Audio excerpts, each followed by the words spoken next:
বোকাখাতত 4 লেন কেতিয়া হ'ব? এইটো এটা বহুত ডাঙৰ প্ৰশ্ন।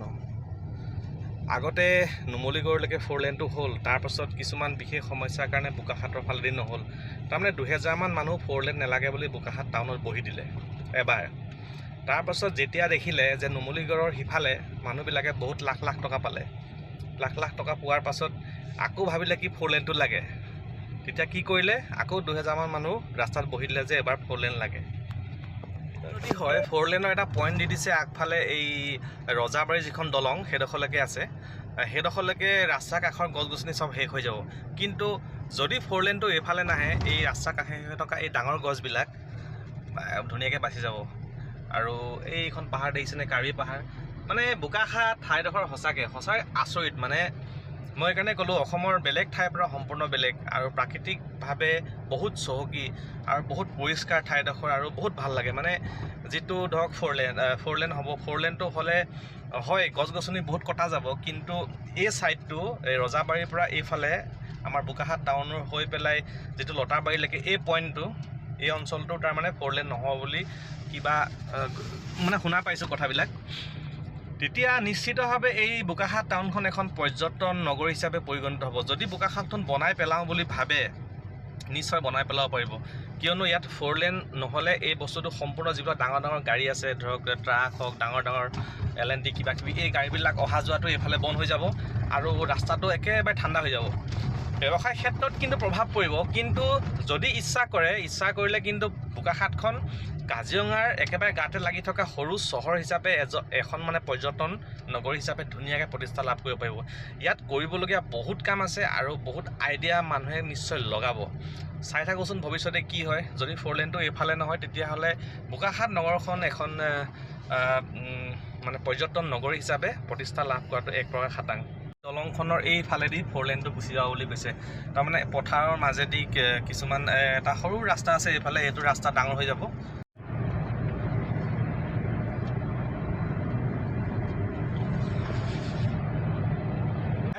দুৰ্গা পূজা একেবাৰে সমাগত। দুৰ্গা পূজা আহি পালে, 9 তাৰিখৰ পৰা দুৰ্গা পূজা। আৰু এই দুৰ্গা পূজাৰ বতৰত মানুহৰ ভিৰ ভাৰ বেছি হৈছে এতিয়া বজাৰবিলাকত, টাউনবিলাকত।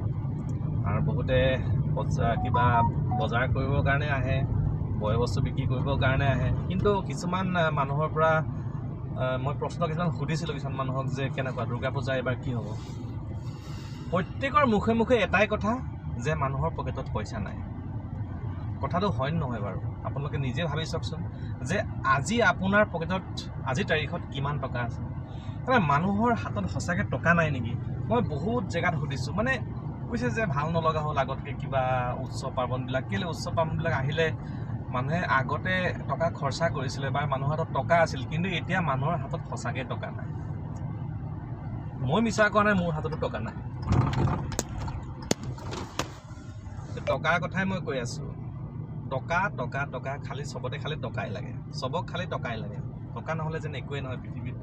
মানে আগতে এইটো এটা আছিলে, কিন্তু টকা নহ'লেও মানুহ চলি আছিল। তাৰমানে কি হ'ল, ধৰক গাঁৱৰ যি পৰিৱেশ বা আগৰ গাঁৱৰ পৰিৱেশ, আজিৰ গাঁৱৰ পৰিৱেশ সম্পূৰ্ণ বেলেগ। আগতে গাঁৱৰ পৰিৱেশবিলাকত মানে ইমান টকা থকাত মই দেখা নাছিলোঁ। মানে টকা মানুহে বেংকত থয় বা ক'ৰবাত থৈ দিয়ে আৰু। কিন্তু ধৰি লওক বয় বস্তু চব গাঁৱতে পাইছিলে, গাখীৰ, কণী, মাছ, মাংস, এইফালে চাউল, শাক পাচলি, বনৰীয়া, গেছৰ কথা নাছিল, ইলেক্ট্ৰিচিটিৰ কথাই নাছিল, খৰি কাটে নহয়, বনৰীয়া এইবিলাক শাক পাচলিৰ কথা কৈ আছোঁ।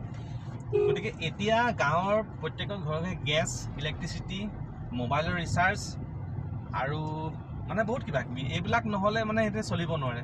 গেছ নহ'লেতো সম্ভৱেই নহয় আজিৰ তাৰিখত। যদি গেছ নহয়, আপোনাক মাইকী মানুহে আপোনাক ভাত নোখোৱায়, সেইটো 100%। মাইকী মানুহ প্ৰয়োজন হ'লে হোটেলত গুচি যাব, হোটেলৰ পৰা আনিব। কিন্তু গেছ নহ'লে মাইকী মানুহে ভাত নবনায়। ভাত আপুনি লঘোণে থাকিব যদি আপোনাৰ গেছ নাই, যা বাহিৰত খাই সেনেকৈ ক'ব আপোনাক।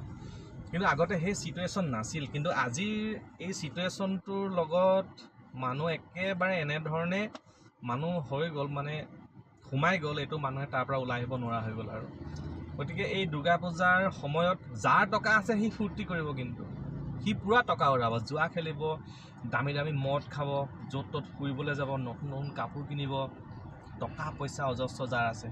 তাৰ কাৰণে এইবিলাক উৎসৱ। কিন্তু যাৰ টকা নাই নহয়, তাৰ কাৰণে আমাৰ একো নাই। কিন্তু ঘৰত আনিব 1 পোৱা জেলপি, লাল চাহ, আৰু সেনেকেই চাগে বহুত মানুহে এবাৰ পূজা উদযাপন কৰিব।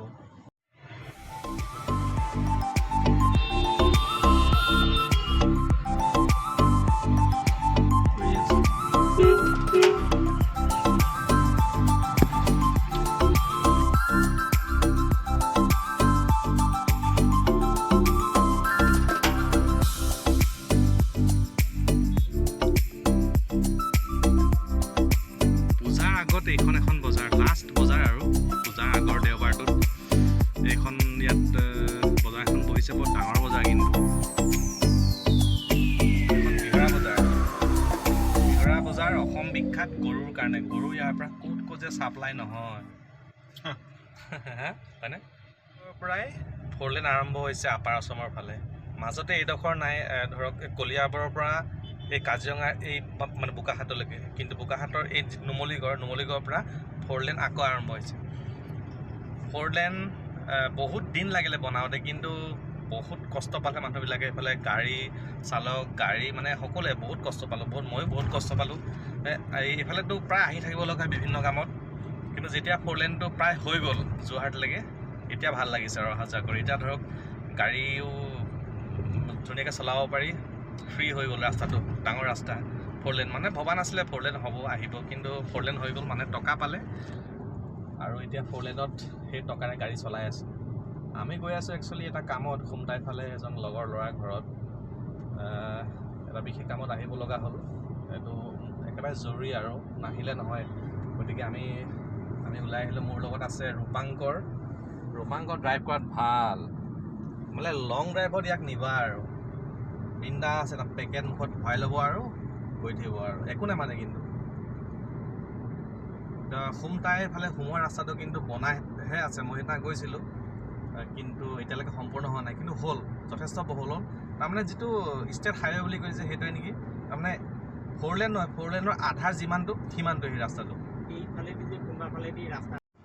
দুৰ্গা পূজাৰ শেষৰ দিনাখনি যিবিলাক মূৰ্তিবিলাকৰ কথা কৈছোঁ, মূৰ্তিবিলাক যেতিয়া বিসৰ্জন দিয়াৰ সময়ত আমি ভাবি নাচাওঁ যে মূৰ্তিবিলাকত যিবিলাক ধৰক প্লাষ্টিকৰ বস্তু আছে, ধৰক সাজ সজ্জা বা কেমিকেল লগাই আমি যে মূৰ্তিবিলাক সজা হয়, এইবিলাকে আমাৰ নদীখনক অপৰিষ্কাৰ কৰে নেকি? ডেফিনেটলি কৰে। অসম আৰু বেংগলত বিশেষকৈ, আৰু উৰিষ্যাত নেকি, মানে দুৰ্গা পূজা বহুত পতা হয়।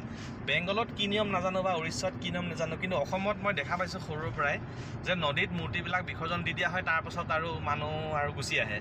কিন্তু সেই মূৰ্তিবিলাক গৈ গৈ গৈ গৈ বহুত দূৰলৈ নদীত উটি যায়, আৰু তাত থকা যিবিলাক ধৰক কেমিকেল আছে বা প্লাষ্টিকৰ কিছুমান সাজ সজ্জা কিবাকিবি মণিমুকুতা ঢেৰ লগাই দিয়া হয়তো, সেইবিলাক পচি নাযায়।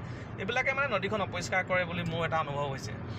আমি যদি এটা নিয়ম কৰিব পাৰোঁ যে যদি মূৰ্তিবিলাক বিসৰ্জন দিয়াৰ পাছত যদি আমি উঠাই পেলাই আমি নদীৰ পাৰত থৈ দিওঁ, তেতিয়া কেনে হয়? তেতিয়া আমাৰ ধৰক আমাৰ যিটো ধৰ্মীয় যিটো বিশ্বাস, ধৰক নদীত আমি মানে দেৱী বিসৰ্জন দিব লাগে, সেইটো আমাৰ ধৰ্মীয় বিশ্বাসটো আমাৰ হৈ গ'ল।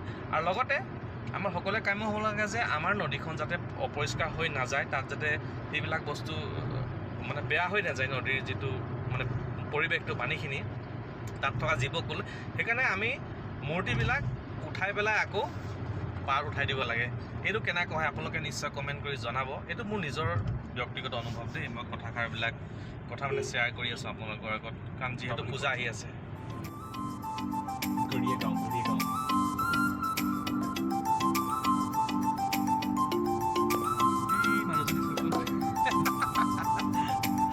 বাছৰ কাৰণে ৰৈ আছে এজনী বুঢ়ী মানুহ, ক'ৰবাত যাব চাগে, কিন্তু বাছ পোৱা নাই।